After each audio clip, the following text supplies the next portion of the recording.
ঠিক আছে বন্ধুরা, আজ আমি জোয়ারের সময় মাছ ধরতে গিয়েছিলাম, আর সেখানে একটা অদ্ভুত ভূত ঘটনা ঘটলো। আজ কোন সাথে একটু দেরি হয়ে গিয়েছিল, আমার আগেই জোয়ার চলে এসেছিল। তবুও আমি একবার ভেতরে গিয়ে দেখবো কিছু মাছ পাওয়া যায় কিনা। চারদিকে জল থুই থুই পড়ছে, ঢেউয়ের ঝাপটা থেকে আমাকে সাবধান থাকতে হবে। কোনো শাপলা মাছ নেই, তবে একটা বড় কাঁকড়া ধরেছি। এটাকে বালতিতে রাখ। এই দেখো, দুটো লুকিয়ে আছে, কিন্তু এত জলের মধ্যে এদের ধরা বেশ কঠিন। এখানে আরো দুটো অবশিষ্ট রয়েছে, এগুলো এখন স্পষ্ট দেখা যাচ্ছে। জোয়ারের জল উপচে পড়ার আগেই আমাকে চটপট এগুলো ধরতে হবে। দেখো, খড়কুটোর নিচে আরো দুটো লুকিয়ে আছে।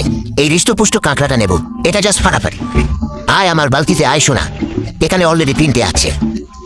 উফ, জোয়ারের জল বেড়ে যাওয়ায় এখন এদের ধরা মুশকিল হয়ে পড়েছে। তবে আমি একটা লাঠি দিয়ে চেষ্টা করব। জোয়ার আরো বাড়ার আগে অন্তত কয়েকটা ধরতে পারলে ভালো। দেখো, অনেক কষ্টে আর ধরলাম। এখানে অনেকগুলো আছে, কিন্তু ধরা খুব কঠিন। এটাকে জোর করে ধরে বালতিতে রাখলাম। এটাকে এখনো দেখতে পাচ্ছি, কারণ জলটা পরিষ্কার, কিন্তু জানোয়ারটা যা রেডি আছে না, এক্ষেত্রে আমাকে লাঠি দিয়ে এটাকে ঠান্ডা করতে হবে।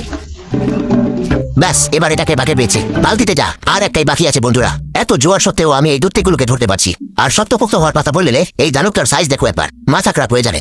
এটা সত্যি বিশাল। এরকম একটা জানোয়ার যদি ছাগলের পা কামড়ে তোড়ে, তবে এক কোপেই শেষ। জানোয়ারটা সত্যি অনেক বড়। বন্ধুরা, জোয়ারে সব ভাসিয়ে নিয়ে গেল।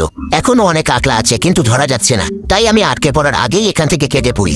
এক মুঠো কাঁকড়া ধরেছি, এগুলো ধুয়ে নিয়ে জোয়ারের জল নামার অপেক্ষা করব, যাতে বাকিগুলোকেও ধরা যায়।